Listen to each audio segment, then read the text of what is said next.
Thank you for listening to Fate Weaver, written by Elias T. Least. If you enjoy this novel, consider donating $1 through Cash App to $EliasLeast. And now, Fate Weaver. Chapter 9. 6 months later. Since he had such a long and arduous journey, he had plenty of time to test his little demon queen. He had decided to continue to think of the voice in this manner, as it reminded him of his own ignorance, and that he always needed to seek out more knowledge and more understanding. "Are you there?"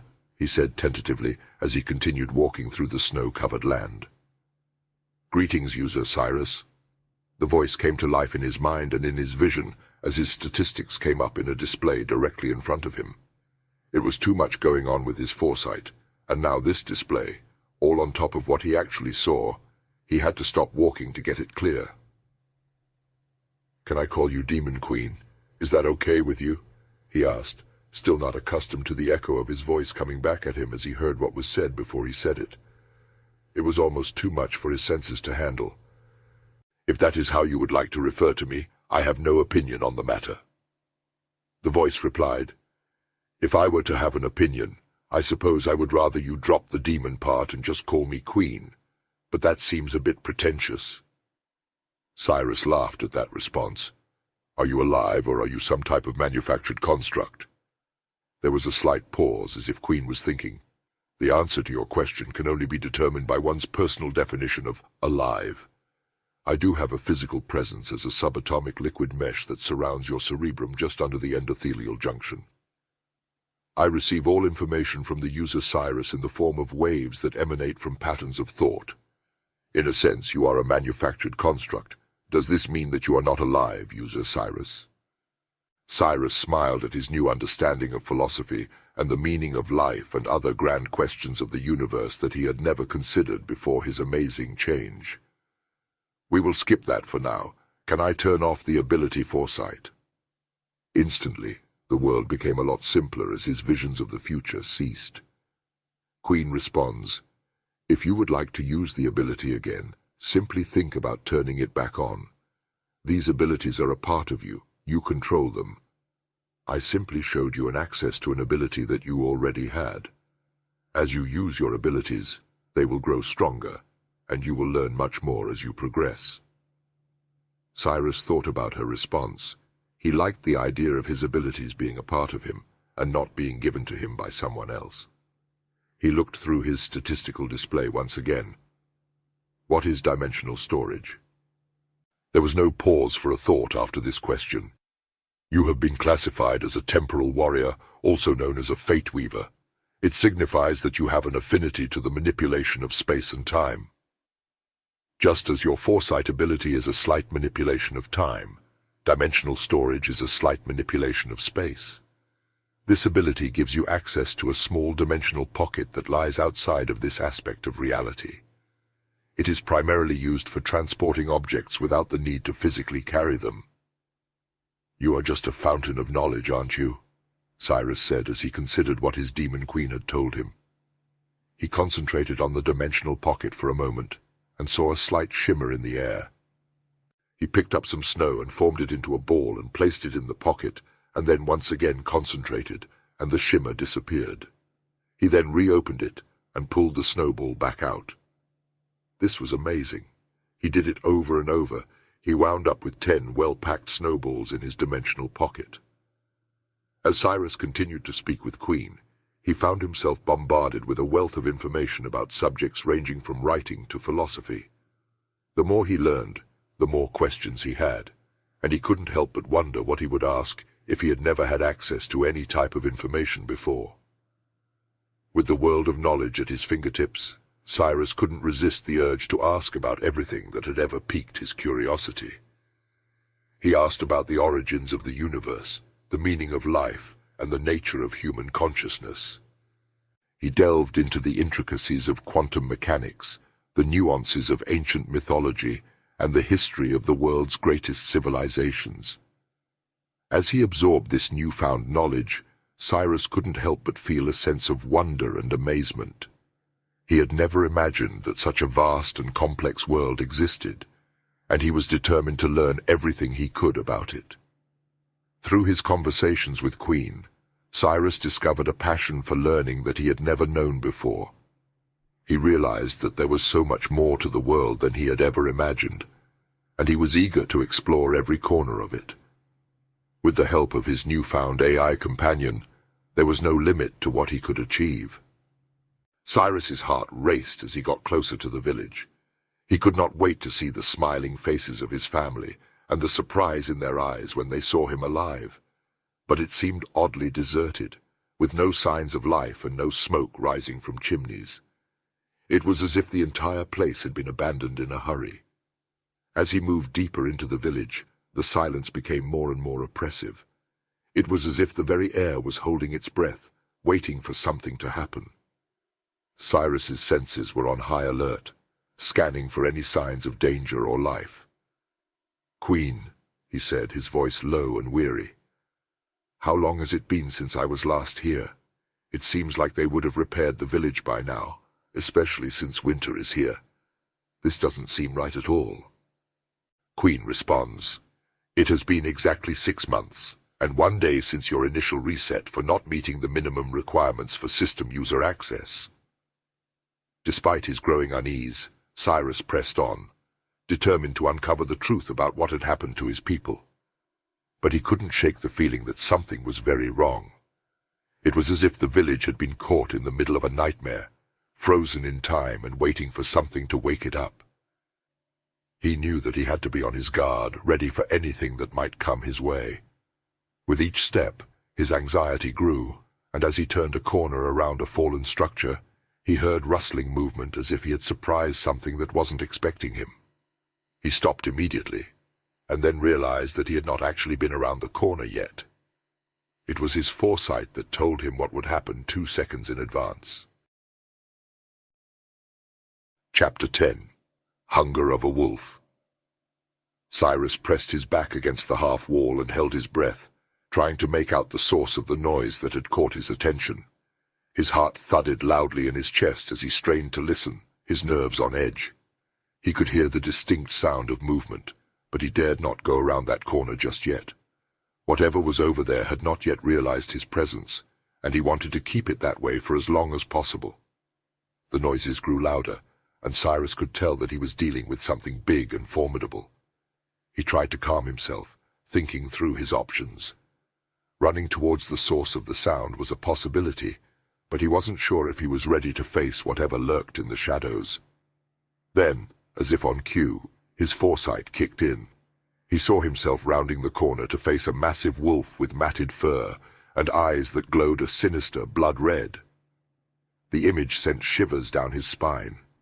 He couldn't see past what would happen directly after that confrontation, but he knew without a doubt that he had to come up with a different plan.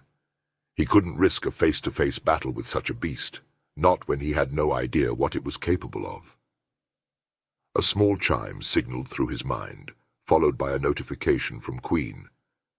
"User Cyrus, there is a beast in the area with vicious intent. A battle quest is now available for you to undertake. Do you accept the quest?" Unarmed but resolute, Cyrus was determined to survive the impending confrontation. With each fleeting moment, he utilized his newfound foresight ability to peer into the future and plan his next move.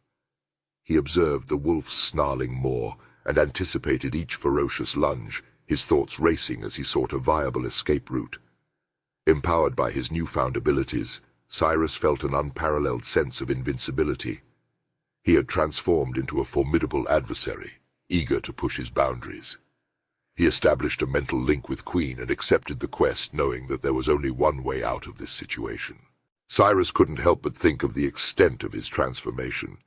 He had experienced a total metamorphosis, not only physically but mentally as well. His muscles were sculpted, and his reflexes were as swift. He had become more intelligent, more perceptive, and more focused than ever before. To crown his transformation, he now possessed the extraordinary ability to foresee the future. Concentrating intently, Cyrus suddenly realized that the wolf had detected his scent. Time was of the essence. He caught sight of a narrow passage that would at least afford him a head start and bolted, his heart hammering in his chest as the ferocious predator rapidly closed the gap. He could feel the heat of its breath on his heels, but he propelled himself forward with increasing speed, fueled by the terror of being consumed. In this life-or-death struggle, Cyrus knew that remaining one step ahead of the wolf was crucial to his survival. Summoning every ounce of strength and determination he possessed, Cyrus sprinted through the remnants of the village, deftly evading debris and vaulting over obstacles while the wolf pursued him with unrelenting fervor. As the adrenaline coursed through his veins, Cyrus's mind raced, searching for a way to turn the tables on his ruthless hunter. He could feel the wolf's ravenous hunger and sheer tenacity, but he refused to succumb to its predatory instincts. In a split second, Cyrus's foresight revealed a potential opportunity.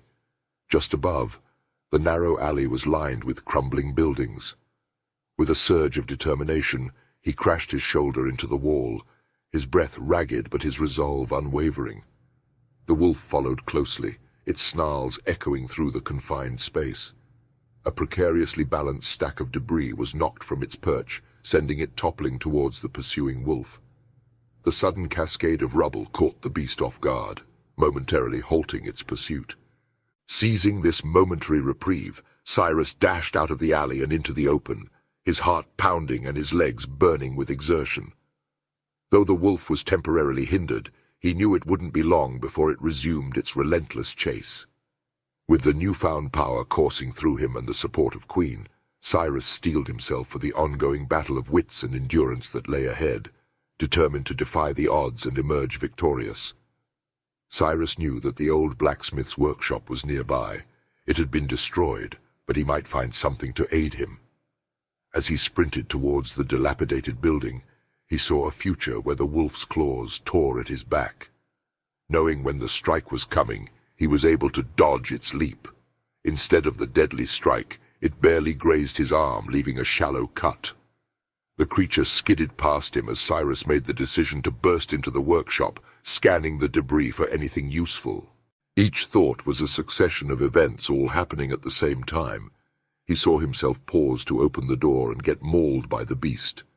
He saw another where he tried to run through the door but did not set his shoulder correctly and bounced off the object to get mauled by the beast. He saw one where he braced himself and crashed through the wall to find a rusted iron rod. He took that route, and just as he had seen it happen, he crashed through and quickly grabbed the rod, feeling the weight of the makeshift weapon in his hands. The enraged wolf lunged at him once more, but again Cyrus had anticipated this attack using his foresight. He sidestepped the beast, and with a surge of strength, he swung the rod into its side, eliciting a pained yelp from the creature. With each strike, Cyrus grew more adept at utilizing his foresight, dodging the wolf's relentless assault and landing powerful blows. The confrontation reached its climax when the wolf, bloodied and weakened, made a final desperate lunge. Cyrus saw the future play out before him and knew exactly what to do. He pivoted to the side, letting the momentum of the beast work against it, and slammed the rod into its skull with a sickening crunch. The wolf collapsed in a heap, lifeless, as Cyrus stood over the defeated creature, his chest heaving from the intense battle. Sweat mixed with blood on his face, and he marveled at how his newfound ability had transformed him from a vulnerable prey to a formidable warrior. He was as strong as the best fighter in his village. He paused at that thought, remembering that his village was deserted and destroyed. For the first time in his life, he was alone. He heard another chime in his mind and knew that it was his success in defeating the beast. Queen's feminine voice came through his mind once again. Congratulations. Battle quest complete. Experience distributed. You have enough experience to advance one level. This piqued Cyrus's interest. He wasn't sure what that meant exactly, but it seems like it might be a good thing. He was suddenly hit by an urgent thought. Does that mean you're going to knock me out or put me back in stasis or anything like that? Not this time, she replied, and Cyrus couldn't tell if that was her play at a joke or not. Chapter 11. The Gifts of a Queen. Sitting in the smithy with the carcass of the wolf lying on the ground next to him, Cyrus's fingers twitched with impatience as he yearned to delve into his newly unlocked status display. He was visibly excited to explore the depths of his newfound powers. But as the sky darkened and the chill of night set in, he also knew he couldn't afford to waste any more time. With a determined glint in his eye, he set to work gathering pieces of wall and kindling, his hands moving with practiced precision as he built a roaring fire. As the flames flickered and danced, casting long shadows across the ruins of the building, Cyrus's gaze fell upon the partially rebuilt section of the smithy. Unlike the rest of the village which lay in ruins, the smithy seemed to have been partially repaired after the tempest. But as Cyrus continued his inspection, he realized that the repairs had ground to a halt, leaving the building only half-finished and abandoned. With a sense of unease gnawing at his gut, Cyrus wondered what had caused the builders to abandon their work.